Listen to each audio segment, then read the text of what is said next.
সুপ্রিয় দর্শক, আসসালামু আলাইকুম। কেমন আছেন আপনারা সবাই? কাছে এবং দূরে যে যেখান থেকে আমার এই ভিডিওটি দেখছেন, আশা করছি সকলেই অনেক অনেক ভালো আছেন। আমি এখানে পুঁইশাক নিয়েছি। পুঁইশাকগুলোকে খুব ভালো করে ধুয়ে নিয়েছি। পুঁইশাকগুলো ধুয়ে এরপরে এগুলোকে ছোট ছোট করে কেটে নিব। চুলাতে একটা কড়াই বসিয়ে দিয়ে এর মধ্যে কুচি করা শাকগুলো দিয়ে নিচ্ছি। পুঁইশাক কুচি করার আগে অবশ্যই ভালো করে ধুয়ে তারপরে ছোট ছোট করে কুচি করে নিতে হবে।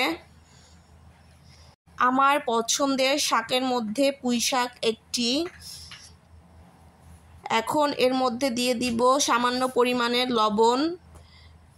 লবণের পরিমাণটা একটু বুঝে দিতে হবে, কেননা শাকটা দেখা যাবে কমে যাবে। আমি শাকটা প্রথমে সিদ্ধ করে তারপরে বাগার দিব। এর জন্য শাকটা আমি কড়াইতে দিয়ে একটু নেড়ে চেড়ে সিদ্ধ করে নিব। এই শাকের গা দিয়ে যে পানিটা বের হবে এটা দিয়েই শাকটা সিদ্ধ হয়ে যাবে। আপনারা চাইলে একেবারেও ভাজি করে ফেলতে পারেন। ওইটা এক রকমের মজা আর এটা অন্য রকমের মজা, দুইটা দুই রকমের টেস্ট হয়। তো আমি এখানে শুধুমাত্র লবণ দিয়ে শাকটাকে সিদ্ধ করে নিচ্ছি। শাকে আমি এক্সট্রা কোনো পানি ব্যবহার করিনি। শাকের গা থেকে যে পানিটা বের হয়েছে ওটা দিয়েই শাকটা সিদ্ধ হয়ে গিয়েছে। শাকটা সিদ্ধ হয়ে শাকের পানিটা যখন শুকিয়ে আসবে তখন চুলা থেকে নামিয়ে নিয়ে অন্য একটা পাত্রে আমি দিয়ে দিচ্ছি পরিমাণ মতন সয়াবিন তেল। তেলটাকে গরম করে নিয়ে এর মধ্যে দিয়ে দিব রসুন কুচি। এখানে আমি 3 কোয়া রসুন কুচি করে নিয়েছি। দিয়ে দিব পেঁয়াজ কুচি। এখানে মিডিয়াম সাইজের একটা পেঁয়াজ আমি কুচি করে নিয়েছি। পেঁয়াজ এবং রসুনটা দিয়ে এখন আমি এর মধ্যে দিয়ে দিব শুকনা মরিচ।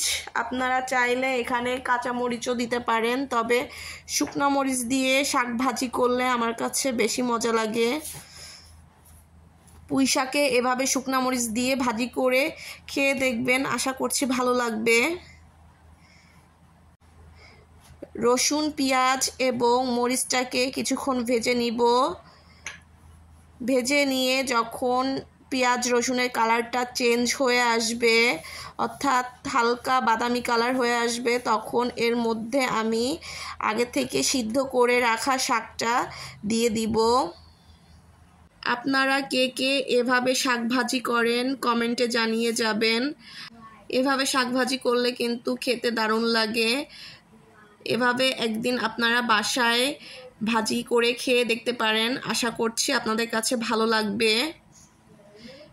পুঁই শাকগুলো দিয়ে এখন এটাকে পেঁয়াজ রসুন এবং মরিচের সাথে খুব ভালো করে নেড়ে চেড়ে ভাজি করে নিব। আজকের রেসিপিটি আপনাদের কাছে কেমন লেগেছে কমেন্টে জানিয়ে যাবেন। আর ভিডিওটি দেখতে দেখতে যারা এ পর্যন্ত চলে এসেছেন অবশ্যই ভিডিওটিতে একটি লাইক দিয়ে যাবেন। আমার চ্যানেলটি যারা এখনও সাবস্ক্রাইব করেননি প্লিজ আমার চ্যানেলটি সাবস্ক্রাইব করে আমার পাশে থাকবেন। আপনাদের একটি লাইক এবং একটি কমেন্ট আমাকে অনেক উৎসাহিত করে নতুন নতুন ভিডিও বানানোর জন্য। নিজের বাড়ির আঙিনায় লাগানো পুঁই শাক রান্না করলে বা ভাজি করলে আসলেই খুব মজা লাগে। আর এভাবে শাক ভাজি করে গরম ভাতের সাথে বা রুটির সাথে খেতে কিন্তু খুবই মজা লাগে।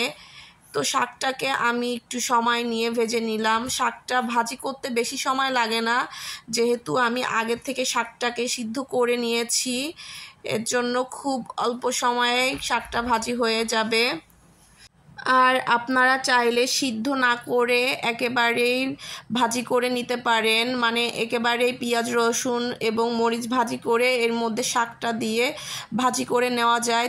তবে দুইটার দুই রকমের টেস্ট। দেখুন দেখতে কতটা লোভনীয় হয়েছে, খেতেও কিন্তু দারুণ। গরম গরম ভাতের সাথে পুঁই শাক ভাজিটা যদি মেখে খাওয়া যায়, খেতে কি যে দারুণ লাগে, এক কথায় অসাধারণ। আজকে এখানেই বিদায় নিচ্ছি, দেখা হবে অন্য কোনো দিন অন্য কোনো ভিডিওতে। সে পর্যন্ত আপনারা সবাই ভালো থাকবেন।